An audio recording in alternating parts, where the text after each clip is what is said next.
نو دا خبره غلطه ده چې د ساینس د وجې نه خلک ملحد کېږي. ساینس د وجې نه نه ملحد کېږي. زما او ستا په تعلیمي ادارو کې داسې خلک ناستې دي چې هغوی د ساینس اصول په داسې بنیاد باندې کړي چې په هغې کې د الله تصور نشته، ځکه خلک ملحدین کېږي. دا د ساینس ګناه نه ده ښه، دا د ساینس حد و. ساینس عاجزه دی د دې نه چې ما او تا له د دې دریو خبرو جواب راکړي، او دا درې واړه جوابونه چې دي زما او ستا فطرت د دې تقاضا کوي چې موږ له د دې جواب پکار دی. ساینس عاجزه شو. اوس ځو فلسفې له. فلسفه هم د عقلي علومو یو شعبه ده، یو برخه ده. د فلسفې حد پروازم د مشاهدې پورې دی، د محسوساتو پورې دی.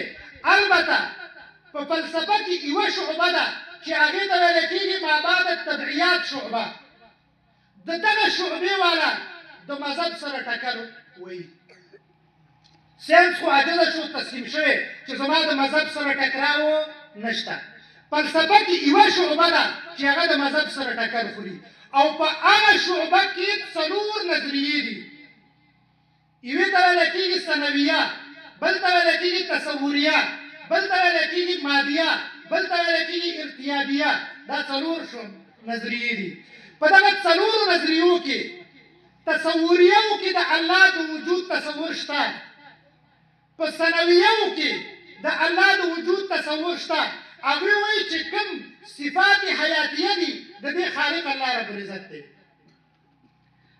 ارتیابیه چې دي هغوی په شک کې دي، هغوی وایي موږ یو طرف ته نه یو. یوازې مادیه دا هغه خلک دي چې په فلسفه کې په مابعد الطبعیات چې کومه شعبه ده هغې کې هغوی د الله د وجود نه انکار کوي. وایي د دې کائناتو سرچشمه چې کوم ده هغه ماده ده. یعنې لږ خلک دي چې هغوی د فلسفې د لارې د مذهب سره پنج ازمایي کوي. معمولي خلک دي.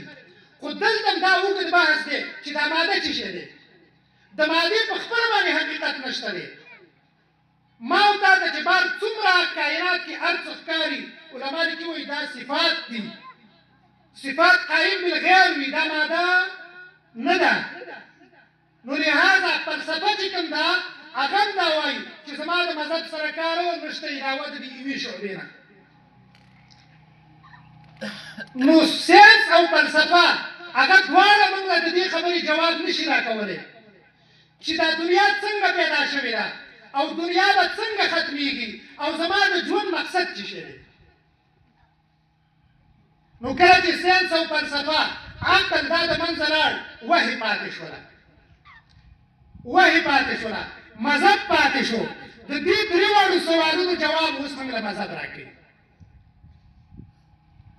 او د کوم وخت نه چې دنیا جوړه شوې ده او کله د دنیا والاو دې درې واړو جوابونو ته ضرورت راغلی دی، هغوی له وحي د دې درې واړو سوالونو جواب ورکړی دی. وحي دا جواب ورکړی. او د دې داسې مثال دی، بس صرف دا یو خبره کوم. د دې داسې مثال دی، یو سړی دی او د هغه مخې ته تا اتی ودراوي او هغه ړوند دی په سترګو باندې، حواس یې کار نه کوي، نه څه اوري نه څه اوري ویني نه. او تا ته تپوس وکړو چې د دې اتي رنګ څنګه دی، او هغه راولګېږي په دې اتي باندې لاس وهي. نو د لاس وهلو نه رنګ معلومیږي؟ نه معلومیږي. د ساینس او د فلسفې که په مذهبي او غیبي امورو کې دا ګوتې وایي، دا داسې دا لکه ړوند سړی چې اتي ته ودرېږي ورته وایي د دې رنګ څه دی، دی وایي په لاس باندې رنګ معلوموي. لکه د دې رنګ معلومولو چې کومه ذریعه د علم وه هغه ستا بنده د نظر دې کار نه کوي. دلته ته دې ته محتاج یې چې یو کس راشي تا ته ووایي چې ړوند صاحب د دې اتي رنګ چې دی دا تور دی. دغه رنګې غیبي امور دي، مذهبي امور دي، زمونږ حواس هغې ته نه رسېږي. دلته موږ یو چا ته محتاج یو چې راشي او موږ ته ووایي چې دا دنیا داسې پیدا شوې، داسې به ختمېږي او ستا د ژوند مقصد دا دی. لکه سړی چې راشي او دغه ړوند ته ووایي چې ړونده د دې اتي رنګ چې دی تور دی، او هغه په هغه باندې اعتماد وکړي او دا اعتماد هم پرې هله وکړي چې کله دغه سړی تجربه شوی چې دا صادق دی، رښتونی دی. دغه رنګې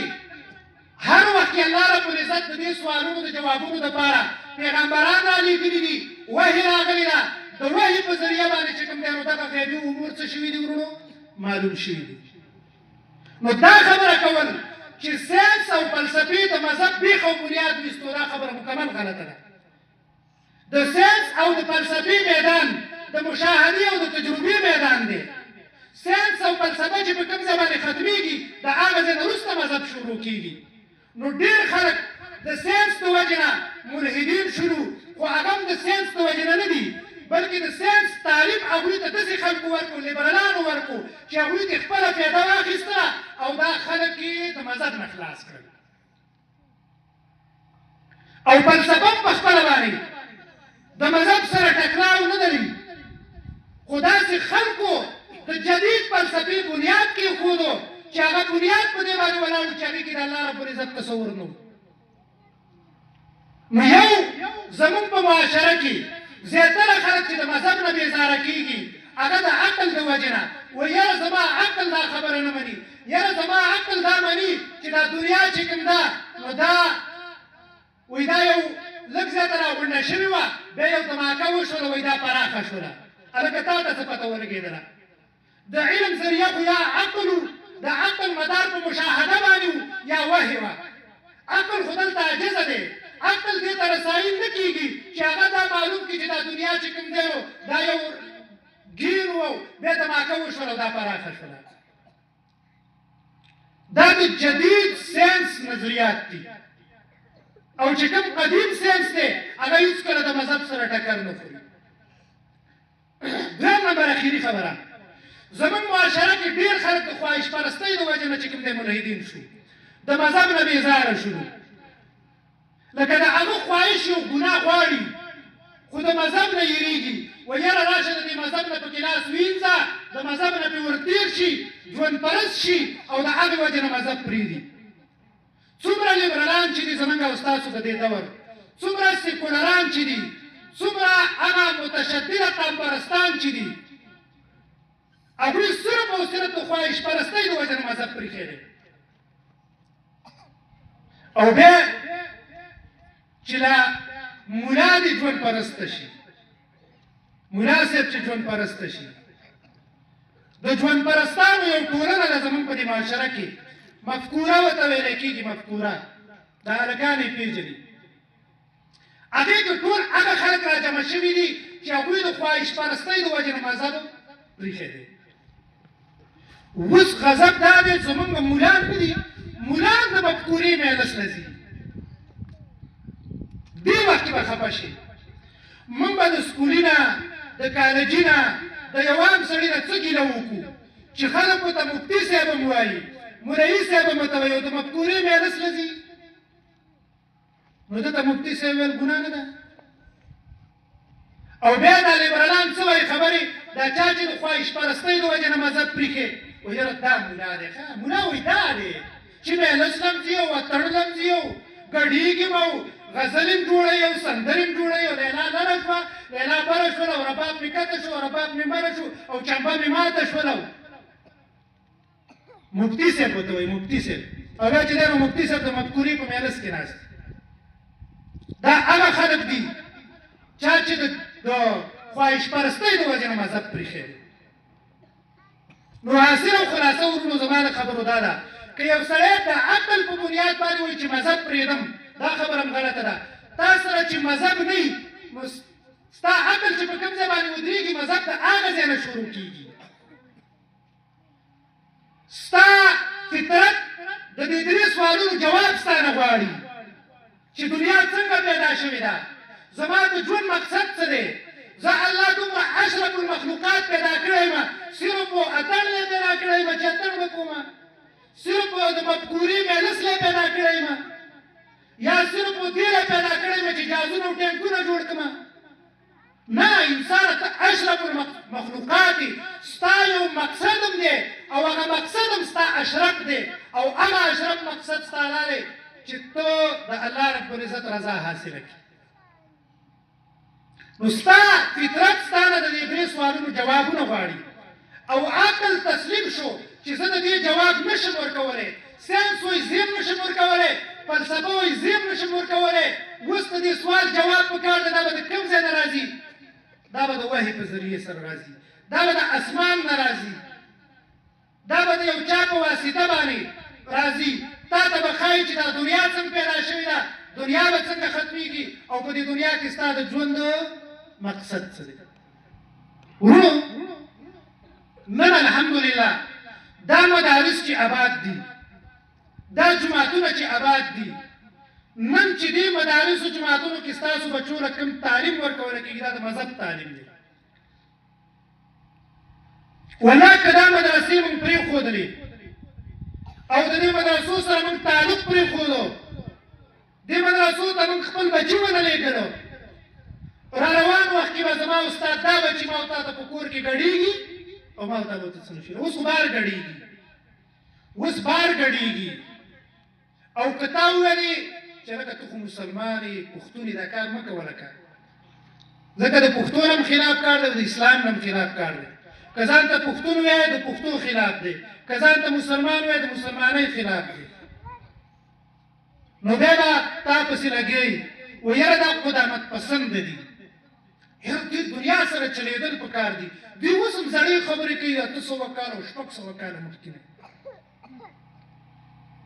او که سپین ږیري پلار او نیکه ورته کومه خبره وکړه، یاره بابا ته مغه زړې سندرې وګوره، دا نوی دور دی، دور سره به چلېږي، دا چې کوم دی اوس پیشن دی، دا ګډا دا موږ ځکه کوو. نو بیا تا ته وایي چې ته نه پوهېږي. الحمدلله موږ د تعلیم حمایت کوو، د تعلیمي ادارو حمایت کوو.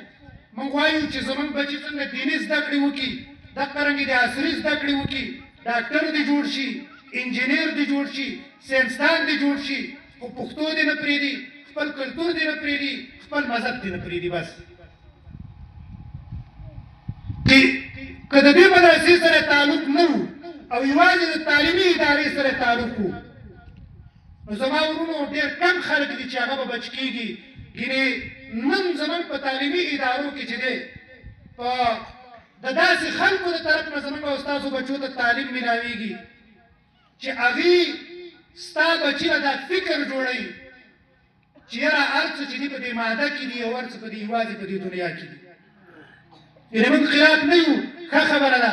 څنګه چې دا تعلیم ضروري دی، دغه رنګې هغه هم ضروري دی، زموږ او ستاسو د ژوند مهم ضرورت دی. خو ډېره توجه چې ده زما ورونو دې له ورکول پکار دي.